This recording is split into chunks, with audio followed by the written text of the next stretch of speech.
Bom dia, boa tarde, boa noite. Seja muito bem-vindo à Crux Lafa Podcast. Hoje estamos eu, Coffee Guy, e o Legionário apresentando. Se apresenta aí, Legionário. Olá, é um prazer. Vou usar o codinome de Legionário aqui também. Tem outro de Sokolov, mas enfim, não é relevante. A questão é Ah, que a Kriegswaffe, como uma organização de terceira posição, precisa espalhar e explicar os seus ideais.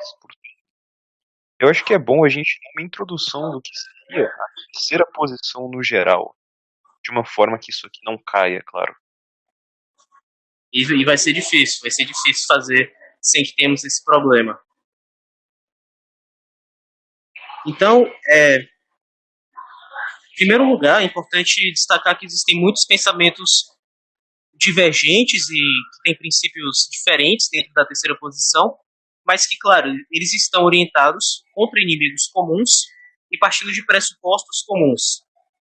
A terceira posição, no geral, é excluída do debate público de hoje, e esse é um dos motivos de a Volkswagen querer tanto é, espalhar seus ideais, né, Sokol, Legionário. É por, Exato. por isso que é tão importante falar sobre todas as frentes ao mesmo tempo, porque todas elas são perseguidas. Um dos pilares dos pontos em comum é o nacionalismo. Então acho que a gente poderia começar falando sobre ele, né? Sim, sim. Mas eu acho, assim, que ficaria interessante se a gente explicasse as condições em que surge a terceira posição.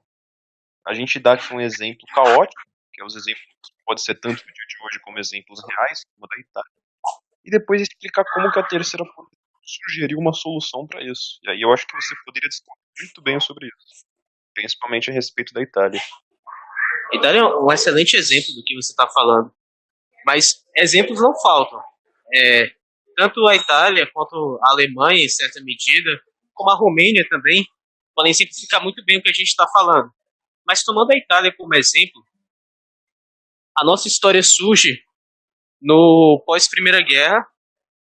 Na verdade, a partir da Primeira Guerra já começam a surgir os ideais da terceira posição ali, que vão se formalizar depois. Mas no pós-Primeira Guerra há um sentimento de traição da parte das potências da Tríplice Entente pelos italianos. Muitas condições estabelecidas não foram respeitadas, a Itália não foi tão compensada pela guerra quanto foi prometido a ela, e o país se sentia um tanto quanto humilhado de maneira geral, porque por causa das suas condições econômicas inferiores, por causa de suas condições sociais também frágeis. O país estava em perigo não só no quesito econômico, mas também no quesito de segurança, porque você tinha, em contraposição à situação vigente, você tinha um crescimento de guerrilhas marxistas nas ruas, que aterrorizavam com violência qualquer burguês, qualquer pessoa considerada inimiga ali da doutrina marxista, inclusive os ex-militares. Então você tinha esse cenário de tanta insegurança, e de um lado os marxistas, que foi falado, e do outro lado os liberais que queriam manter a economia da Itália como estava, queriam manter os rumos da Itália como estava e não queria propor mudança alguma. Naquele contexto, vai surgir dentro do seio socialista, com figuras como o próprio Duce, Benito Mussolini, mas também Filippo Marinetti, também Giovanni D'Annunzio e os camisas negras que seguiram Mussolini, enfim. Essas figuras vão sair do cenário da ala socialista porque vão perceber que a cartilha da União Soviética, a cartilha internacionalista dos socialistas, não estavam fornecendo uma solução para a Itália. O que ela estava gerando era um amontoado de greves que impediam o país de produzir, e aí o país entrava em cada vez mais caos, mas os ideólogos diziam: não, esse caos é necessário, porque um dia chegará a ditadura do proletariado, um dia o capitalismo vai colapsar, e o final disso tudo está profetizado por Karl Marx, e vai resultar em uma civilização evoluída. Então, a gente percebe, né, que isso é uma demagogia muito bem elaborada para manter um caos constante e sempre vender a mesma ideia. Então, o próprio Primo de Rivera, com perdão aqui de misturar um pouco, Primo de Rivera, na Espanha, outro ideólogo de terceira posição, vai dizer: nós não discordamos de Marx quanto à maneira como o capitalismo vai cair e tende a cair. O que ele profetizou não está, no geral, errado, mas nós discordamos quanto à solução. Nós não queremos que esse processo de falência do capitalismo aconteça. Queremos substituí-lo, sim, por uma civilização que coloque o homem no centro. E, pois é nesse contexto que surge a terceira posição. Na tentativa de alternativa ao liberalismo, alternativa ao socialismo, de uma economia que protege o cidadão sem submeter a nação aos interesses globalistas ou a interesses que não são dela de fato. E os resultados foram vistos nos diversos países em que foi aplicada essa ideia, mas já na Itália a gente teve um combate ao analfabetismo, a gente teve a produtividade da indústria aumentando. Na Alemanha a gente teve um crescimento industrial muito grande, teve o fim do problema do desemprego. A gente teve muitos resultados práticos surgiram, além do próprio orgulho de cada um desses países que cresceu depois dessa crise que você falou, né, Sokolov? Mas eu acho que para essa parte de como a terceira posição surge, acho que seria isso que eu tenho a falar. Você tem algo a acrescentar? Bem, eu acho que eu vou acrescentar um pouco do que isso quer dizer quando nós dizemos, por exemplo, que a terceira posição é antissocialista. E o que queremos dizer quando dizemos que ela não apoia 100% o capitalismo. E, tecnicamente, não é capitalista. Bem, a questão do socialismo é bom a gente diferenciar de certa maneira. Por quê? O socialismo não é necessariamente marxista. Isso é um erro de interpretação muito comum que a gente tem. Quando nós escutamos a palavra socialismo, a primeira coisa que nos vem à mente é o marxismo, ou seja, Estado controlador de todos os meios de produção. Quando nós falamos de socialismo nesse sentido, de que o Estado controla todos os meios de produção, a terceira posição é completamente contra isso.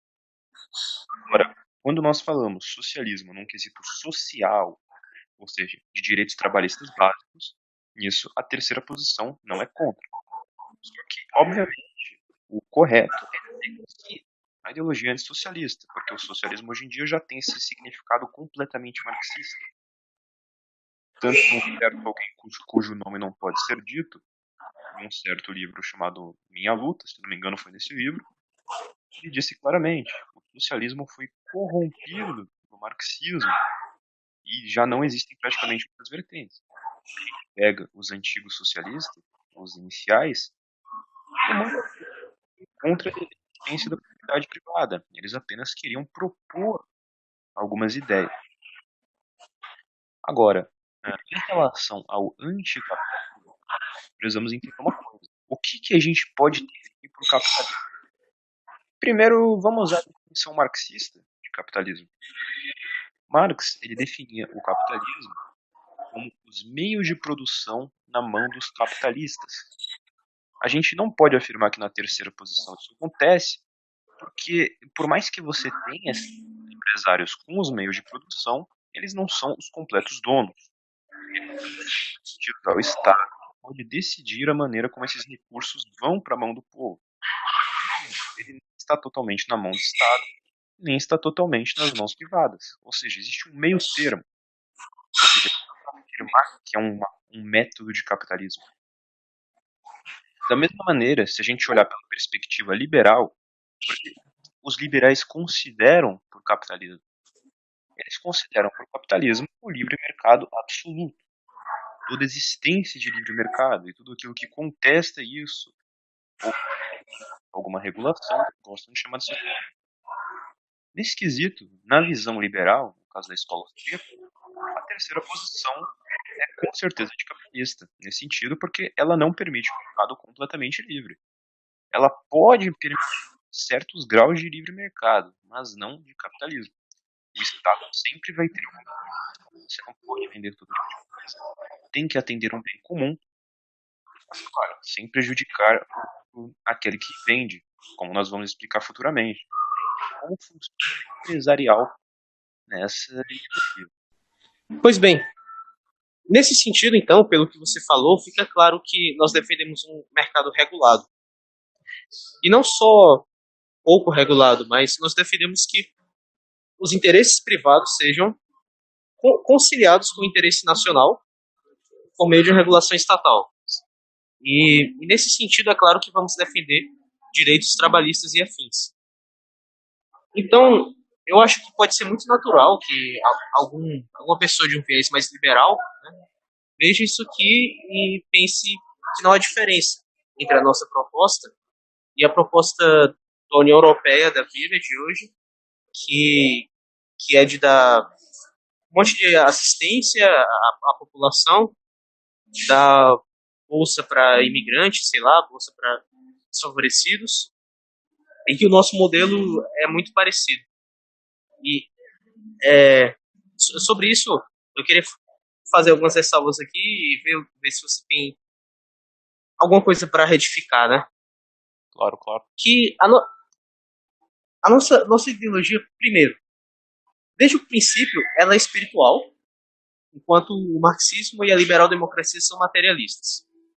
Então, não são poucos os autores de terceira posição que vão falar que a nossa revolução começa de dentro, se espalha para fora. Você cria um novo homem, e esse homem vai contaminando a sociedade de tal maneira que o Estado seja transformado. Quem fala isso? Plínio Salgado fala isso, Plínio e Gustavo Barroso falam. Eu tenho quase certeza que Mussolini vai falar. E eu me lembro com certeza desses. Mas é importante falar isso porque sempre vão surgir regras no meio dos autores de terceira posição e dos movimentos de terceira posição. Você tem regras que você deve seguir para se tornar alguém diferente. Nas leis da Guarda de Ferro Romena, você está inclusive usando a foto do Codrano, o criador dela, para contextualizar o ouvinte, né?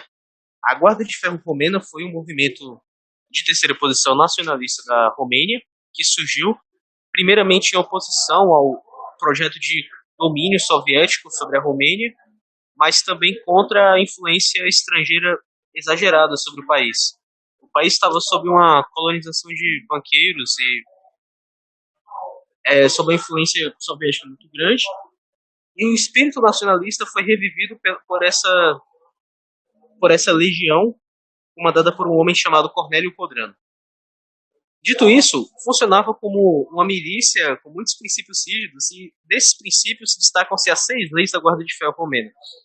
Dessas leis, eu gostaria de destacar a Lei da Educação, que diz exatamente o seguinte: deves transformar-te em outro, em herói. Faz tua escola no clube, conhece a legião. O clube era uma ramificação da Guarda de Ferro. Então, aqui tem um apelo para que você, que vai aderir a essa mudança, que pretende transformar o Estado, o seu Estado-nação em outro, que pretende otimizar o seu país e colocá-lo nos trilhos, é um convite para que você se torne um herói. Você tenha princípios diferentes. Impondo assim deveres a você antes de direitos. Esse é o ponto que eu queria falar. Há um apelo aos deveres. Outra lei da Guarda de Ferro com isso: a lei da disciplina. Segue ao teu chefe tanto na boa quanto na má fortuna. Quer dizer, são primeiro coisas que você aplica a você para depois aplicar aos outros. Então, nós defendemos direitos aos trabalhadores, sem dúvidas. Mas nós esperamos de cada... A terceira posição espera de cada cidadão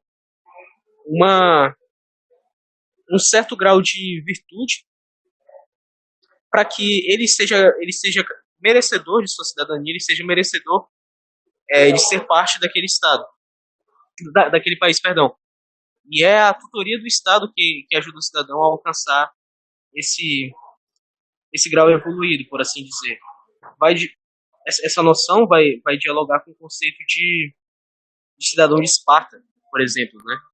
Que não era qualquer um, era quem passava por testes que definiam que ele era um homem capaz de defender Esparta, enfim, que ele era um militar digno, etc. Então, acho que essa seria uma diferença grande em relação ao espírito de hoje, que é um espírito de conforto, que é um espírito de inércia, né? Você acha que isso faz sentido? Você tem uma retificação a fazer? Bem, a respeito disso, por hora, nenhum ponto. Eu vou confessar que eu me lembrei disso também por uma razão específica. Você pode adivinhar o que é? Qual? Qual? Uma treta. Tudo bem. Se eu, um padre, um seminarista da internet estava defendendo recentemente que não é interessante que o homem fique muito forte, que o homem procure ser um fisiculturista e afins, né? Sim, agora que eu me lembro. Você se lembrou? É,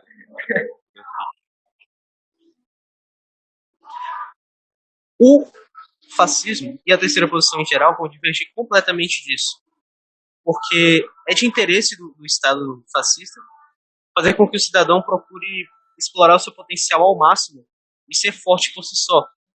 Isso está escrito na doutrina do fascismo, que o homem deve procurar o máximo de si intelectualmente, moralmente e fisicamente.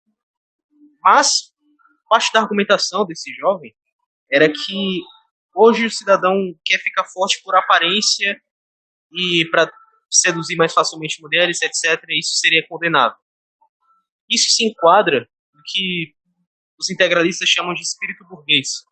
Isso faz parte da mentalidade moderna. O camarada está fazendo uma coisa boa, mas ele não consegue desvincular de um egoísmo e de uma vaidade. Mas isso vai ser resolvido com o cidadão integrado ao Estado, à sua cultura e a todo um estilo de vida que faça com que os interesses dele continuem, ele procure as coisas dele, mas com isso ele contribua para a comunidade. É esse o espírito. Não é impedir cada um de procurar suas coisas, mas conciliar isso com o interesse do país. inclusive, é bom ressaltar que hoje em dia não é somente que a gente não tem essa doutrina de você tentar se expandir o seu melhor, mas a gente tem o contrário. A mídia estimula o oposto, que você não se desenvolva. O discurso mudou Ah, completamente. O discurso que a gente recebe é o seguinte: olha, amigo, não tem problema se você tá com obesidade mórbida e tá quase ficando com câncer ou com diabetes. Não tem problema se você é burro. Não tem problema se você é um fracassado aos 30 que ainda nem sequer terminou alguma coisa ou estudou qualquer coisa. Isso está completamente errado, é um senso de conformismo. Você não tem que se conformar com a situação que você está, pelo contrário, você tem que avançar. Como que você cria uma sociedade que vai ter algum desempenho se você estimula as pessoas com uma mentalidade de fracasso, de conformismo? Uma sociedade que faz isso acaba gerando membros dela que não têm uma participatividade real. Por exemplo, vamos imaginar o seguinte: qual sociedade funciona mais? Uma sociedade de empreendedores, onde todos querem fazer alguma coisa, querem investir em si mesmo, no sentido de se avançar, de ficarem mais de poderem ocupar e exercer cargos com melhor qualidade, ou uma sociedade de pessoas que querem ser sustentadas pelo governo e não querem chegar a uma conclusão, que chegam aos 40 anos, sem amadurecer, sem ficar adultos e acham que está tudo bem, não tem problema. Tudo bem você se bem você viver com os pais até os 40. com certeza a primeira sociedade funciona melhor.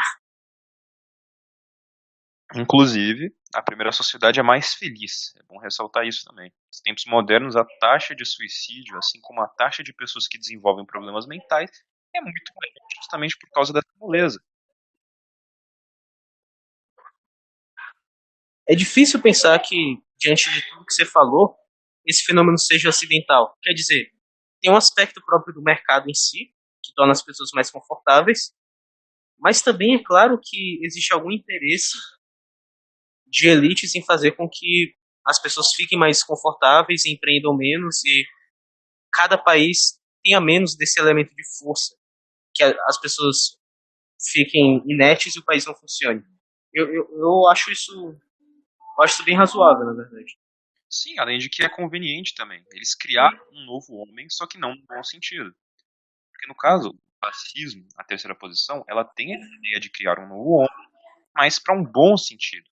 Um homem humilde, um homem com dignidade, cheio de virtude para uma causa. O homem liberal é o oposto. O homem liberal é um consumista, a pessoa perfeita para o capitalista explorador. Por quê? Porque ela faz exatamente o que ele quer que ele faça.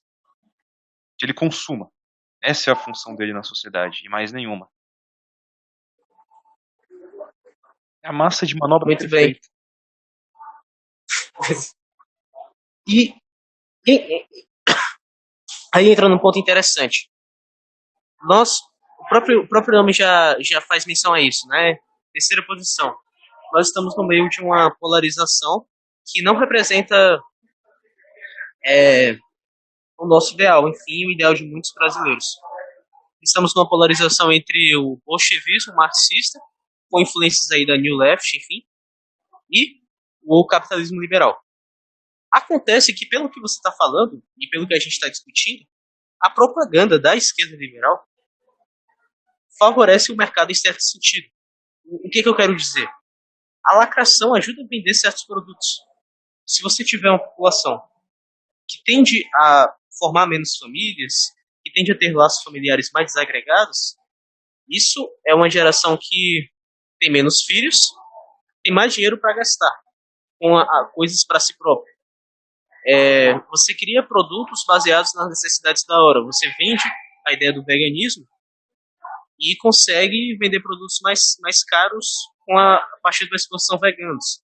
Você cria algum alarmismo ambiental, tipo, em torno de canudos, por exemplo, e aí você consegue vender uma alternativa.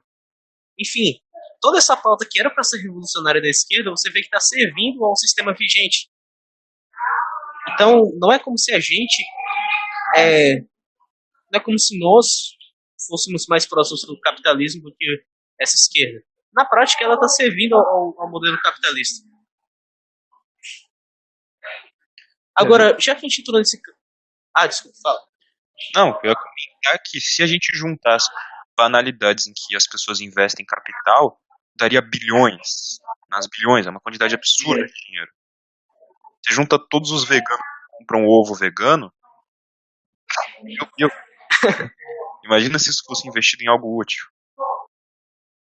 Ah, meu Deus. É uma insanidade isso. Mas já que a gente está entrando nesse campo, talvez seja bom comentar um pouco sobre a economia corporativista. Sim, sim. Você gostaria de fazer algum ponto inicial a respeito? Vou introduzir um pouco o que é e passar para você.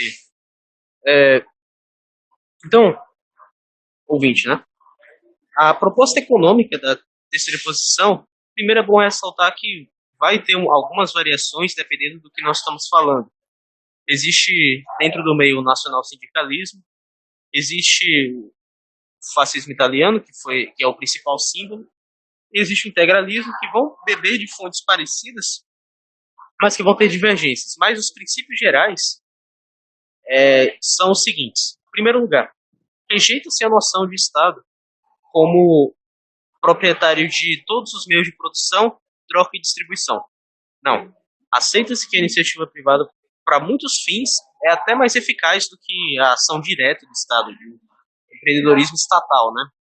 A iniciativa privada tem até potencial para ser melhor em alguns casos. Mas também não se aceita o liberalismo exacerbado que se tem hoje. Alguns setores defendem que sejam nacionalizados, como os bancos, como...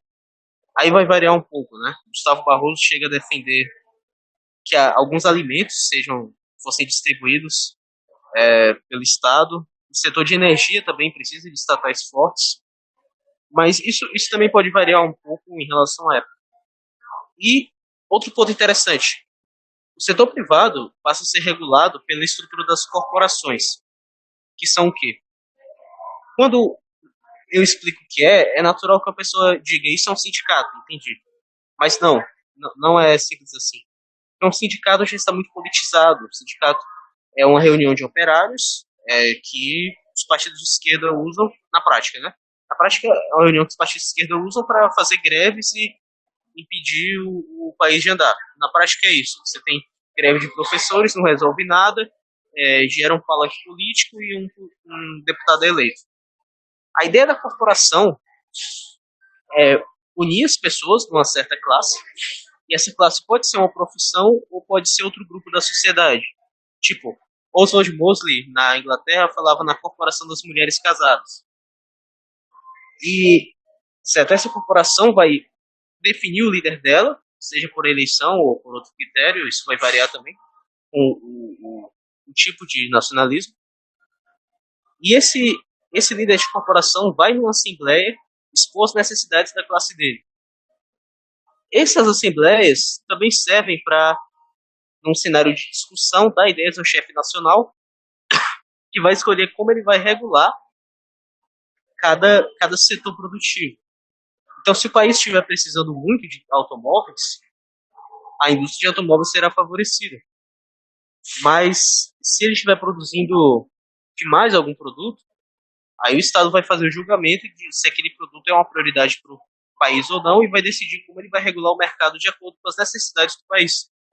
Isso tira o caráter, tanto quanto a moral do mercado desregulado. Mas, enfim, a base seria mais ou menos isso. E eu passo para o Sokolov comentar, o Legionário comentar, porque creio que ele tem algo a acrescentar aí.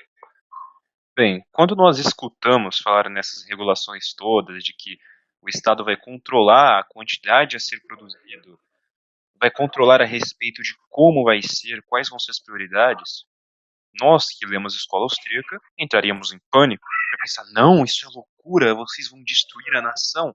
Tecnicamente deveria ser assim, se fosse uma economia mista tradicional, ou seja, uma clássica democracia. Mas aqui, no corporativismo, nós temos algo diferente. E por corporativismo, depois eu acho bom ressaltar que o corporativismo fascista não é o mesmo corporativismo de hoje, um erro que muitos acabam cometendo. Nós pensamos, ok, existe uma estatal sobre a empresa, mas isso não acaba agredindo o empresário? Não, pois existe um acordo. O governo não pode agir unilateralmente como forma que a gente tem no sistema. Tem que ter um acordo, tanto que o corporativismo até hoje ele recebe essa principal característica. Por mais que o corporativismo não seja naquela época, porque o de hoje é o Estado que serve as empresas, naquela época o fascismo eram as empresas que serviam o Estado, existia um acordo. O Estado não podia, por exemplo, abaixar o preço de uma maneira que vai te prejudicar. Além de que, claro, o Estado era pragmático. Se ele visse que a vida econômica não dava certo, ele mudava aquilo. Ele não tinha aquela ideia fixada como as ideologias têm. Por exemplo, se você tenta aplicar o socialismo, você tem que regular tudo. Você não pode fugir daquilo por tudo. Não tem essa alternativa. Se você quer aplicar o liberalismo, você tem que liberar tudo. Não tem outra alternativa. O fascismo não é assim. Você não tem isso. Você faz de acordo com o que tem que fazer. Não é tudo. Você nacionalizou o que tinha que nacionalizar e privatizou o que tinha que privatizar. Agora, no que serve a questão de empresa, pelo desenvolveram muito. Agora, é importante ressaltar que existiram muitas mudanças. A economia francesa, por ser pragmática, ela não é tão reta assim. Ela tem esse caráter corporativo em todos, só que cada um ao seu método. Porém, claro, ela pode passar por muitas mudanças. A que mais passou por mudanças foi justamente a economia da Itália fascista, porque naquela época o corporativismo estava surgindo, então havia debates a respeito do sistema. Então, eles passaram, se eu não me engano, 5 fases diferentes de economia. Ou seja, no princípio era bem interventivo, depois eles deram uma afrouxada, depois teve um pequeno período de economia mista, que se eu não me engano durou 3 anos, depois eles voltaram com o corporativismo como foi delimitado. E assim ele foi avançando. Pois era uma ideologia em surgimento. E mesmo sendo uma ideologia que havia acabado de surgir, ela acabou resolvendo muitos problemas que tinha naquela época, principalmente em questão de infraestrutura. Eles priorizavam muito isso, organização, infraestrutura, recursos nacionais principais. Por exemplo, para aqueles que defendem as políticas de Getúlio Vargas, nosso grandioso Getúlio Vargas, seria uma contradição falar que a terceira posição é um problema. E o que nós temos de mais próximo da terceira posição que existiu num governo brasileiro foi o Getúlio Vargas, com o trabalho. Portanto, as pessoas aqui que tanto debatem si mesmo, o Getúlio era de direita, Não, mas o Getúlio é de esquerda. Nenhum dos dois. Porque acontece, os esquerdistas, eles amam falar que Getúlio era socialista. Os direita amam falar que Getúlio era de direita. Nenhum dos dois. Ele era muito mais próximo da terceira posição que qualquer outra coisa. Agora, é importante dizer que a mesma coisa acontece quando se trata de rejeitar a terceira posição.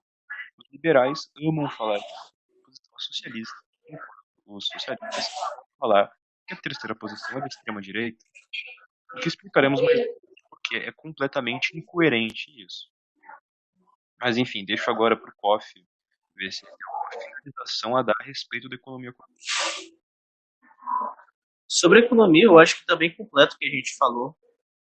Só acho que está travando um pouquinho. Não sei se tem alguma coisa que eu posso fazer, mas deu para absorver muito o que você falou. Acho que já saturou um pouco o tema. Sim, sim. Pra gente ter alguma ideia de falar agora?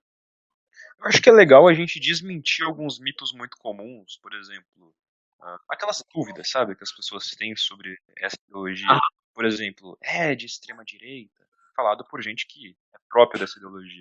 Vamos começar por essa. O que você gostaria de dizer a respeito daqueles que afirmam que nós somos de extrema direita e qual é a extrema direita?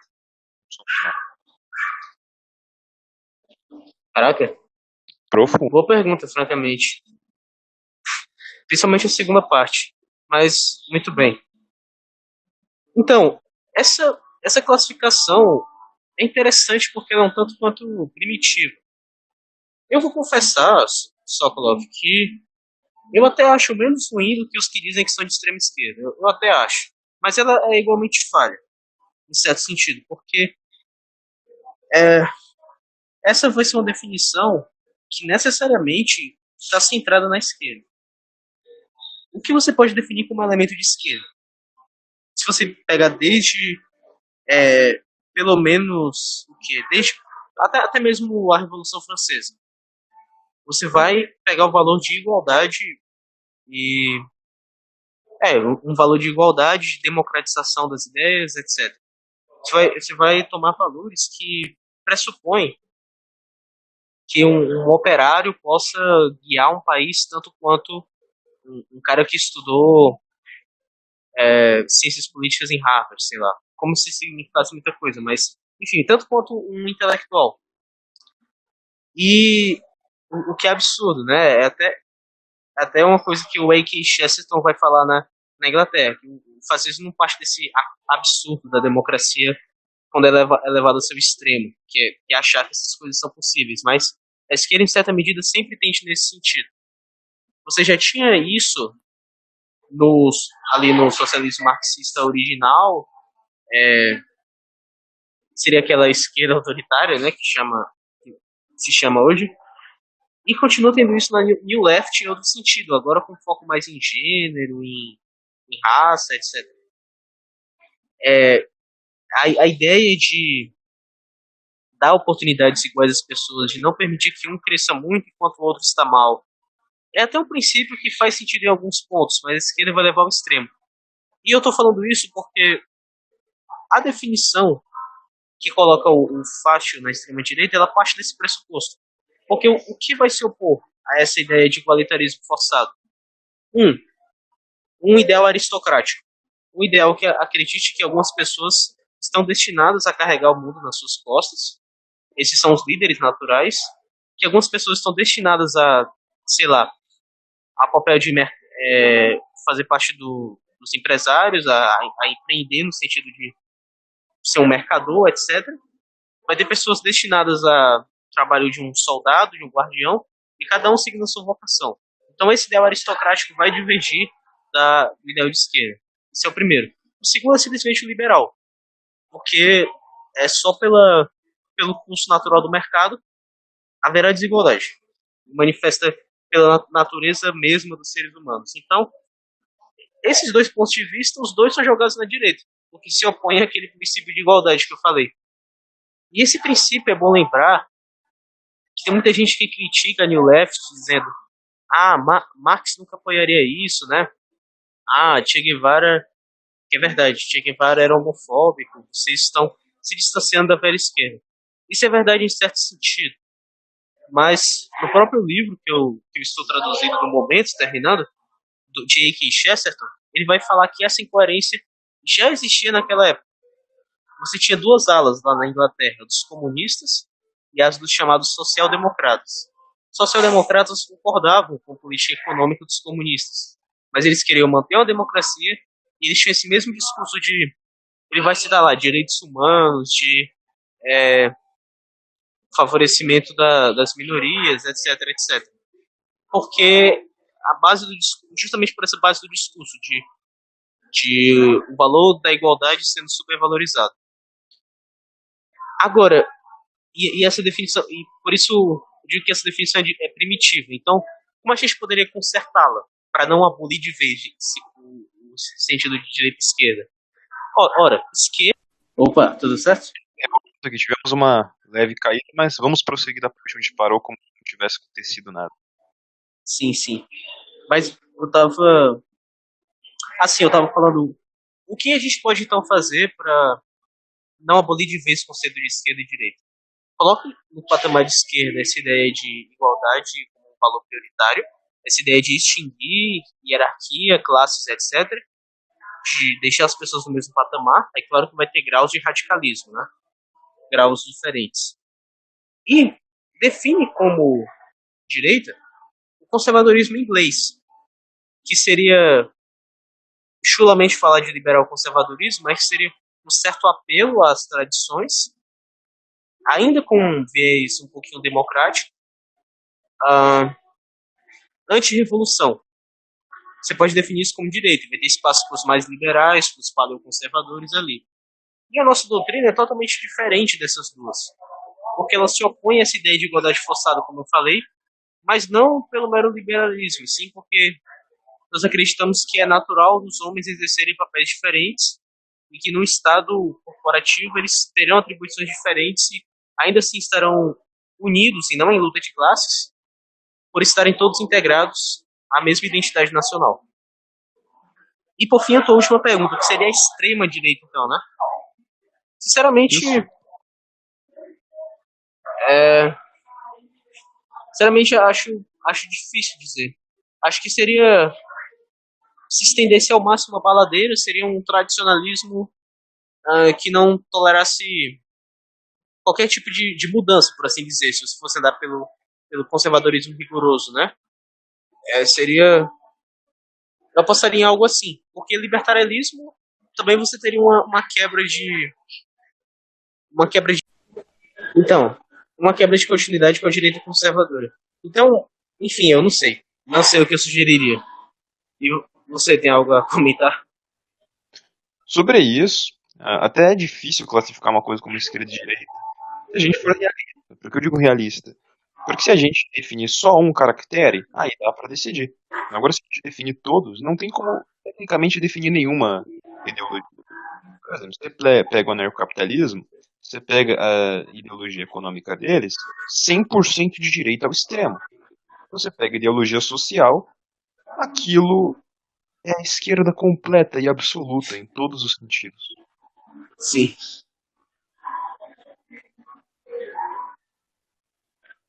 Pois é, mostra a fragilidade de se classificar tudo de uma maneira binária desse tipo. Agora, so, sobre as demais considerações. Bem, vamos ver. Ah, sim, na hora de que a gente estava falando de desmentir, né, mitos comuns sobre a terceira posição, eu acho que a melhor maneira de fazer isso é diferenciar as características essenciais das acidentais da terceira posição. Então vamos primeiro realçar quais são os mitos e realçar aqui quais são o que é essência e o que é acidente. Os mitos mais comuns é falar que a terceira posição é racista, o que é algo completamente sem base, muito pelo contrário. E mitos, por exemplo, como falar que ela é necessariamente anti-judaica ou qualquer coisa do gênero. Então, Primeiramente, vamos falar o que é substância. Não, substância não. Essência. Essência é aquilo que é essencial para que a substância seja aquilo que ela é. Por exemplo, temos uma substância que é um quadrado. O quadrado, para que seja um quadrado, ele precisa ter 4 lados. Ou seja, a essência do quadrado são os 4 lados. Se eu falar quadrado de 3 lados, é uma contradição, pois ele precisa ter 4, ele não pode ter 3 lados. Essa é a essência dele, porque é essencial que ele tenha 4 lados para que seja um quadrado. Agora, é uma característica acidental. Cor, por exemplo, se eu falar este quadrado é azul, é uma característica acidental. Por quê? Porque se ele não for azul, ele não vai parar de ser um quadrado. Ele não precisa necessariamente ser azul ou vermelho, ou amarelo, ou ser grande ou ser pequeno. Não. O que importa é que ele continua sendo um quadrado. Agora, como que a gente aplica isso na análise da terceira posição? Primeiramente, intervencionismo. Se não tiver intervencionismo, não é terceira posição. É uma característica essencial. Próximo ponto, racionalismo. Se não possuir a característica racionalista, também não pode ser chamado de terceira posição, pois é uma característica essencial. Poderíamos também abarcar nisso a questão bélica, né, do armamento, a questão da economia voltada para a nação e não para outras coisas, ou seja, uma economia voltada para um modelo autárquico, um modelo de fabricar tudo que a nação pode produzir para importar dos outros, além de, claro, um sistema autoritário, o que inclusive falaremos mais para frente, né, se é tudo isso que a mídia fala, se é um sistema maligno, se temos ou não que realmente defender a democracia. Já tivemos uma breve de Skopov, enfim, essas são características essenciais, necessariamente precisa ter. Agora, quais são as características acidentais? Por exemplo, vou usar aqui como exemplo o nacionalsocialismo. O nacionalsocialismo tem a questão racial, isso é acidental, não é algo que faz parte da terceira posição. É algo que pode estar, da mesma maneira como qualquer coisa pode fazer parte de qualquer ideologia. O socialismo pode mexer na parte racial da mesma maneira como o liberalismo pode. Isso é algo que pode variar para qualquer ideologia, além de outros assuntos. Então, é muito grande a gente falar que tem essa questão, até porque praticamente foi só a Alemanha que tinha essa questão. Apenas eles, que inclusive nós não defendemos, totalmente contra. Até porque somos cristãos. Agora, vamos dar como exemplo a Itália. Inclusive, existe uma fala muito boa do Mussolini a respeito de raça. Ele fala o seguinte: ninguém vai me convencer que raças influenciam algo, que existe realmente uma influência biológica. Ele fala o seguinte: a nação é mais importante que o delírio racial. Sim. Ou seja, que o fascismo é racista é uma contradição completamente clara. Pois, então, por exemplo, você fala, eu sou a favor do fascismo. Isso significa o quê? Que você prioriza a nação. O que é a nação brasileira? Toda a nação brasileira, todas as culturas, todas as nacionalidades, todas as etnias que existem no Brasil. Não tem como você ser fascista brasileiro e não defender todas as etnias. O cara que defende, o cara não é nacionalista, o cara é um segregacionista. A questão é que a situação da Alemanha favoreceu o surgimento da terceira posição dessa forma, né, racialista, assim. Gustavo Barroso vai concordar contigo e com a gente que esse ideal não funciona no Brasil. O racismo germânico, ele não entra muito no mérito de condenar, mas para a Alemanha, né? Mas vai dizer que no Brasil não tem o menor cabimento.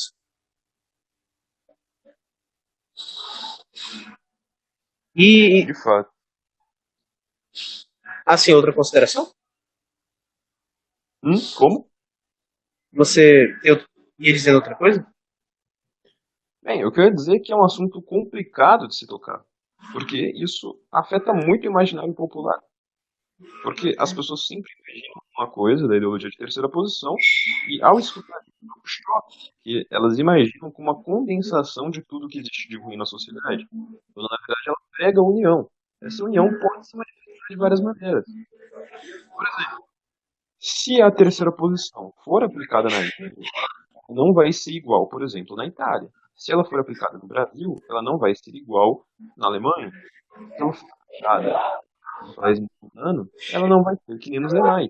Ela é algo que se adapta ao gosto daquele povo, ao estilo daquele povo. Agora, a respeito do nacionalismo, existe um problema muito bizarro, que é o seguinte: as pessoas pensam que para elas amarem o país delas, o país tem que ser incrível. Não é assim que funciona. O país não é incrível e aí as pessoas adoram ela. É o contrário. O país se torna incrível porque as pessoas amam elas. Vamos dar como exemplo a Itália. A Itália estava completamente acabada. Ela estava numa situação de crise horrível. E mesmo nessa situação, o povo italiano conseguia amar o próprio país e fazer ele se desenvolver. A Alemanha, por mais que não concordemos com a ideologia, era a mesma coisa. A Alemanha estava com Sim. uma hiperinflação absurda, estava destruída por completo, perdeu uma quantidade absurda de armamentos bélicos e mesmo assim o povo amava o próprio país. Enquanto isso, nós brasileiros olhamos para o Brasil e pensamos, não, mas olha como o Brasil é uma porcaria, olha como o Brasil tem corrupção. O Brasil, comparado com outros países, está umas 10 vezes melhor. Por que a gente não amaria o Brasil? A gente se amássemos. Temos diversos motivos para gostar do país. E você falou interessante, porque o nosso país ele não tem muito uma tradição liberal assim. Mas, por exemplo, nos Estados Unidos, na Inglaterra, a gente tem muito mais, em certo sentido. E A.K. Chesterton, no livro que eu estou traduzindo, vou fazer a propaganda aqui, é Creed of a Fascist Revolutionary, que vai sair com o título O Ideal de um Revolucionário Fascista. Ele vai dizer, logo no primeiro capítulo, o seguinte: os ingleses não têm o costume de manifestar sua raiva. Eles não têm o hábito de manifestar sua indignação com protestos e afins. Eles protestam um pouquinho, depois se acalmam e tá tudo bem. E nesse ponto, Chesterton admirava mais outros países, lógico. Mas nem por isso ele deixa de ver o valor da Inglaterra em si, ver o potencial dela de aprender nesse sentido, e de amar o seu país por ser o seu país, né? Que é o princípio que você falou e que tem todo o nacionalismo. O país se torna incrível por causa do amor que o cidadão tem por ele. Sim, além de que, como dizia Chesterton, o amor não é algo racional, mas irracional. Não pode querer achar um motivo para você amar. Senão, por exemplo, se você fala, eu admiro tal país porque ele tem grandes forças armadas, tem um bom exército. Uma coisa é admiração, outra coisa é amor. Você não Sim, entende o que eu quero dizer. Por exemplo, o seu bairro, por mais que ele seja acabado, por mais que seja um bairro complicado, com problemas, você vai ter um amor por a sua família, a sua casa. É uma coisa que está além disso. A nação, por mais ferrada que ela tenha, você vai guardar alguma coisa. Qualquer brasileiro que vá para fora do país, por mais que ele critique, alguma coisa ele vai guardar. Porque o que a gente pode chamar de nacionalismo? Você não precisa gostar de capoeira, você não precisa gostar de funk, você não precisa gostar de nada disso. Se você ama sua mãe, seu pai, você ama seu vizinho, você gosta dos seus amigos, você já é um nacionalista em essência. Se você nasceu na sua terra, você já é um nacionalista em essência. Mas hoje em dia tem essa coisa de que não, que a cultura brasileira é o funk, que a cultura brasileira é isso, não. A cultura brasileira abrange muitas coisas. Pegue as músicas antigas do Brasil e você vai ver que elas estavam no mesmo grau de nível europeu, só que elas foram rebaixadas assim como as outras culturas. Nós não podemos ficar rebaixando o Brasil quando todos os países estão se rebaixando. Por exemplo, nós chegamos e falando, não, mas o Brasil tem decadência musical porque aqui tem funk. Tá, os Estados Unidos têm o trap. Que obviamente a gente copiou, né? Mas eles também têm o funk deles. A Rússia tem o Harbaz. Cada país tem o seu lixo musical. Porque essa é a moda liberal do momento. É algo universal. Pelo contrário, a gente tem muito do que se orgulhar. Enquanto os europeus estão sendo ferrados, com políticas completamente ferradas, o país deles está decaindo e sendo governado por outros, a gente está até bem considerando isso. Não que nós estamos perfeitos, mas o que nos falta? O que nos falta para a gente amar nosso país?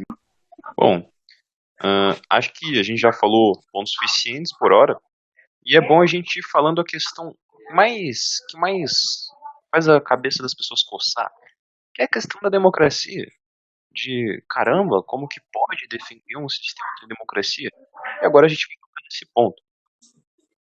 Eu vou falar mais a respeito de que a gente pode chamar por democracia, e depois a gente falar como funciona o sistema, essa questão de liberdade e tudo mais. Eu acho que é legal o Koff começar falando a parte dele, o que ele tem a ter a respeito.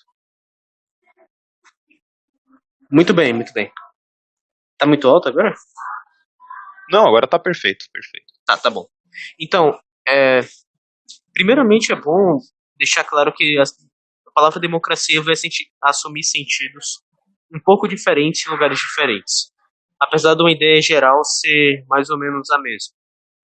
Na Grécia Antiga, que é onde ela surge, ela vai se referir a um modelo de política em que a, as assembleias abriam espaço para cidadãos gregos. Mas o que era um cidadão grego? Um cidadão ateniense, por exemplo, para cada cidade-estado havia um critério, né? Ele era um homem de certa idade e de certas posses. Então acabava sendo uma elite. Hoje, o que eles chamavam de democracia seria para nós uma ou aristocracia ou oligarquia, a depender aí de como fossem esses cidadãos. Agora, fato é que a ideia era aumentar a quantidade de pessoas que participavam das decisões. A ideia era tornar mais acessível a tomada de decisões e trazê-la mais para o povo, por assim dizer. E essa ideia já vai ser combatida desde o começo por Sócrates. Sócrates que vai entrar em conflito com os sofistas, os argumentadores que se beneficiavam da democracia porque discutiam bem, tinham uma boa retórica e conseguiam convencer bem a audiência sobre o que eles queriam. Então era interessante para eles que houvesse essa ideia de uma assembleia para várias pessoas discutirem um assunto, etc. E Sócrates vai, vai exigir um maior rigor maior rigor das ideias de quem estava à frente das coisas. Ele vai contestar esses mestres, vai colocá-los em uma situação complicada e ele vai acabar sendo julgado e condenado à morte. A primeira vítima da democracia como a conhecemos. E essa ideia vai evoluindo, se radicalizando, sobretudo no Ocidente, por ideais que vão surgindo na nossa civilização. O iluminismo vai colocar o homem no centro e vai nos dar a ideia de que já não deve ser uma vontade divina que vai guiar como a sociedade deve se organizar, mas a nossa própria razão. E a partir daí se abre precedente para que o poder não venha mais de cima, não venha do líder, mas sim dos liderados. E aqui começa o grande problema em que vai haver divergência da terceira posição com a democracia em geral. Porque aqui eu vou citar, inclusive, Alfredo Rocco, em seu livro Uma Política Fascista. Ele vai dizer que o conceito liberal de democracia ele não vai fazer uma distinção entre a vontade da sociedade e a vontade dos indivíduos. Para a democracia liberal, a vontade da sociedade é a vontade dos indivíduos somada. Então, se estivermos vivendo um tempo depravado, em que todos querem, não sei, em que todos querem cometer adultério, então a vontade da sociedade, a vontade do Estado, da nação, né, enfim, vai ser que o adultério seja uma coisa generalizada. Quando pode ser que todos os indivíduos tenham uma visão equivocada e a vontade da sociedade permanece a mesma, é diferente daquela, talvez até oposta daquela. Então, por essa ideia de Alfredo Rocco, já fica claro que o ideal fascista é de que o poder vem de cima. O poder vem de algumas pessoas que são capacitadas para tomar decisões, mas elas não devem ser absolutistas, porque também Mussolini, a doutrina do fascismo, vai falar. O fascismo é a síntese entre o absolutismo antigo e o liberalismo que estava então na moda, né? Ele vai ser uma junção dos dois, corrigindo os erros dos dois. Então vai ser um Estado orientado pela defesa do povo, pela defesa dos interesses da sociedade como um todo, não vai ser pela arbitrariedade de um rei nem nada do tipo, mas vai ser aristocrático por natureza.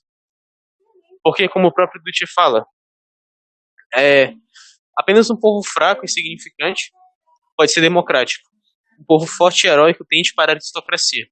Assim como o nosso povo sempre tendeu para a aristocracia. E, enfim, países em geral, quando despertam a sua força, procuram a confiança de grandes líderes. Procuram confiar em grandes líderes, né? Em homens realmente capacitados para exercer o papel de liderança. Então vai ser nesse ponto que vamos divergir da democracia, mas eu vou só dar um adendo final que às vezes a terceira posição vai se apropriar do termo, mas quando nós vamos ver, não vai ser o conceito de democracia que temos hoje, que nós podemos chamar de democracia liberal para facilitar. Por exemplo, os integralistas defendiam a democracia orgânica. Tudo bem, defendiam o voto e tudo mais, defendiam que as coisas fossem decididas assim. Mas isso deveria passar pelo Estado corporativo. A corporação, no integralismo, elegeria seu líder, o líder da corporação participaria de uma assembleia para eleger o chefe nacional, e tudo isso dentro de diretrizes específicas. Os partidos seriam abolidos por causa de seu papel antinacional, etc. Na Inglaterra, mesma coisa. Havia democracia, votações, etc., mas não com o sistema parlamentar que existe hoje. E, no facho italiano, nem isso. Havia uma oposição maior à democracia, que vai ser, como você falou, o ponto central da terceira posição. Entende-se a democracia como um fator que acaba enfraquecendo a liderança, dificultando boas decisões de serem tomadas e acaba favorecendo algumas poucas pessoas com muito dinheiro que controlam a imprensa, controlam os ventos da opinião pública, conseguem garantir as eleições e têm seus interesses fortalecidos. O grande problema nem é que seja a vontade do povo, mas o problema é a quem o sistema serve de fato. Você tem a comentar sobre isso, Sokolov? Você quer acrescentar algo? Claro, claro. Inclusive tem muito o que se acrescentar. Tem aqui muitos pontos para. Bem, primeiramente, fazendo uma análise aqui do que o Koff falou. O que a gente pode tirar disso? Que não é que o povo não tem poder. Pelo contrário, ele tem, mas é um poder ordenado. O que queremos dizer com por exemplo? O que ela faz? Ela faz com que o bêbado, o drogado, o cara que bate na esposa, o cara que tem problemas psicológicos, o cara que é ruim por natureza, terem direito ao voto. Então eu lhe pergunto, por que todo elemento da sociedade que deve ter direito ao voto? Começa por esse ponto. Segundo, não é porque foi votado que é o correto. Nós temos essa noção errada de legitimidade. Não, legitimidade se dá pela ética. Não necessariamente você precisa gostar da ética. Da mesma maneira, nenhum criminoso gosta quando ele é preso, mas ele precisa ser preso. Ele não precisa aprovar isso. Se o cara mata 10 pessoas e ele fala, não, eu não quero ser preso, que se dane, não nos importamos com isso. A ética vem primeiro. Portanto, temos que ver o que a vontade pode mexer. A vontade popular não pode simplesmente jogar, por exemplo, fatores econômicos, sociais e nacionais no lixo. Isso é um bem que pode ser decidido por mera vontade alheia, por uma mera decisão de votos que coloca duas posições. Ou seja, o poder que você tem é o poder como um civil. Ou seja, você pode empreender o seu negócio, você pode estudar, você pode se desenvolver como pessoa, você pode praticar esporte, você pode, quem sabe, competir numa Olimpíada como pessoa. Inclusive, você pode participar do partido político, caso você realmente queira muito fazer isso. Mas algo desorganizado como a democracia, jamais. Por que a democracia é desorganizada? Simples. Vamos imaginar uma situação hipotética onde temos 10 pessoas e um cadeirante. Esse cadeirante está tranquilo e as 10 pessoas decidem o seguinte: elas se juntam com o cadeirante e fazem uma votação. Elas falam o seguinte: ó, cadeirante, se a gente ganhar a votação, a gente derruba da cadeira e rouba ela pra gente. Tudo bem? A gente não precisa concordar, porque na democracia isso não existe. É a maioria que ganha. Então, a única coisa decide com a cadeira que joga no chão. Então eu te pergunto, isso é correto? Se você defende a democracia, você tem que falar que é correto, porque é a vontade do povo, a vontade da maioria. Portanto, já encontramos um problema muito grande. Não é nem a maioria, nem a minoria que decide o correto. É uma incongruência, uma ilógica, uma falta de lógica muito grande colocar a massa como definir o correto. Pelo contrário, vamos supor que 90% das pessoas achem correto estuprar. Você vai liberar? Você não vai. Mesmo que as pessoas se sintam oprimidas por não poder estuprar ou oprimidas por não poder cometer crimes, você vai punir do mesmo jeito. Porque é isso que elas querem vai contra o bem comum. Vai contra algo que cria estabilidade. A gente simplesmente não pode permitir isso. Então, qual é a questão disso?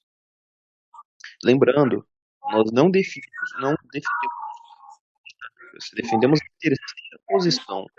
Este modelo de aristocracia, a ditadura, é um poder completamente centralizado num líder. A terceira posição não é isso. E sim uma aristocracia, uma liderança de teor natural. A gente não vai aqui chegar e defender qualquer ditadura, porque defender qualquer ditadura significa defender Stalin, por exemplo, defender o Kim Jong-un. De maneira alguma, temos que liberar, né? Permitir as liberdades individuais, porém, que elas estejam de acordo com uma certa noção. Por exemplo, eu não posso chegar e espancar alguém, porque vai ter um bem comum. A mesma coisa se aplica aqui. É uma lógica muito simples e muito básica que é endemonizada como se fosse algo de outro mundo, como se fosse algo do mundo. E com base nisso, eles começam a construir um estereótipo bizarro, que eles pensam que você vai, sei lá, você vai na loja comprar pão e vai ter dois militares vigiando você comprar pão. Pelo contrário, você se sentia seguro, que é um exemplo muito grande disso. Em muitos desses casos, as pessoas podiam dormir com as portas de casa abertas, de tão seguras que elas sentiam. Detalhe, muitas vezes o regime era desarmamentista, ou seja, mesmo você não tendo arma, você podia confiar tanto que era seguro que você podia dormir com a porta de casa aberta.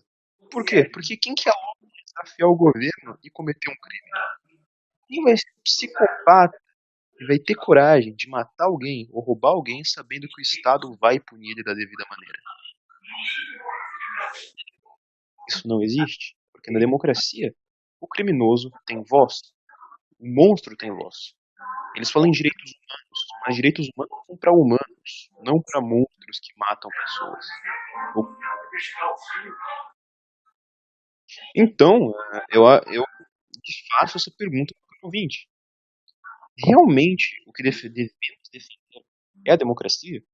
Então as pessoas dirão, não, mas a ditadura controla a mídia, mas a ditadura doutrina as pessoas. Não é o que a democracia faz desde que ela surgiu. Todo o sistema gosta de defender a si mesmo. O socialismo defende o socialismo a si mesmo e prega ele. O liberalismo defende o liberalismo e prega ele mesmo. O capitalismo defende o capitalismo e prega ele mesmo. A democracia prega a democracia e prega ela mesma. A mesma coisa com a terceira posição e o fascismo.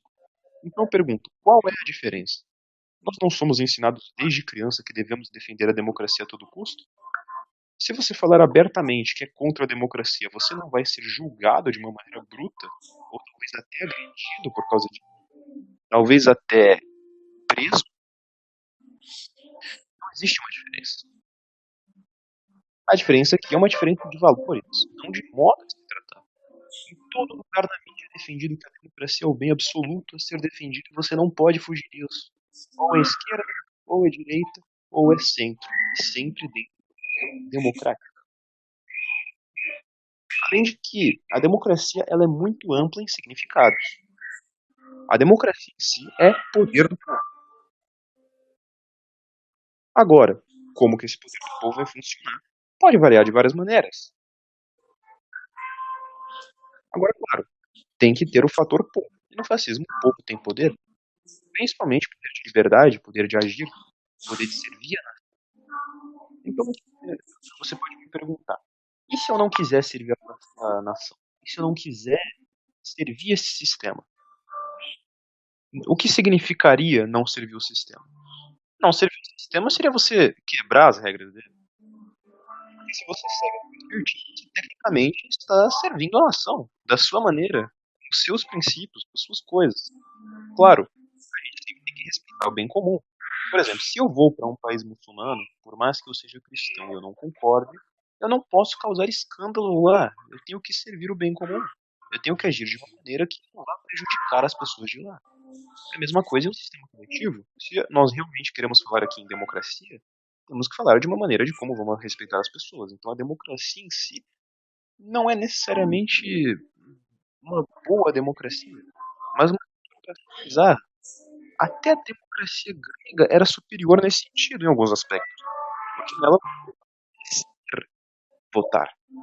E com o tempo, a democracia ela acabou se tornando cada vez mais equilibrada. Você começa a merecer coisas sem ter o mínimo para aquilo. Sem falar que existe uma lógica muito simples. Se um lado está certo, o outro está errado. Se a democracia te permite votar tanto no certo quanto no errado, ou melhor dizendo, em ambos que estão errados, existe uma grande incongruência. Existe uma falta de raciocínio nessa linhagem de pensamento.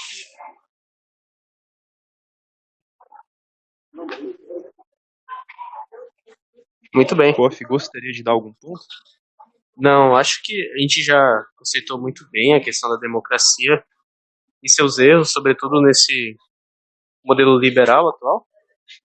E acho que seria o caso de caminhar para a conclusão desse episódio, né? Foi bem proveitoso, né? Sim, sim. Inclusive, pode ser que voltemos a, quem sabe, tocar nessa tecla. Mas, você, meu caro ouvinte, seja bem-vindo à Cruxwaffen, aos nossos projetos. E vamos posteriormente, claro, continuar com isso. A gente vai fazer mais podcasts. Estamos fazendo, como o Koff reiterou, projetos de tradução de certos textos da própria autoria da Cruxwaffen para que, claro, nós tenhamos alguma ação. Inclusive é bom depois a gente futuramente tocar na questão da ação. Temos que agir, não podemos apenas apoiar uma coisa ou fazer uma militância imbecil em redes sociais. Não, temos que agir de alguma maneira. Inclusive, estamos produzindo um documentário sobre o Dutti, que está em produção nesse momento, e tomara que nós consigamos, em questão de 2, 3 meses, já finalizar e postar ele, assim como nós desejamos.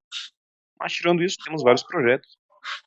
Você que é da terceira posição e quer ajudar que esse podcast cresça, você pode ajudar com isso compartilhando para outras pessoas e tudo mais. Considerando que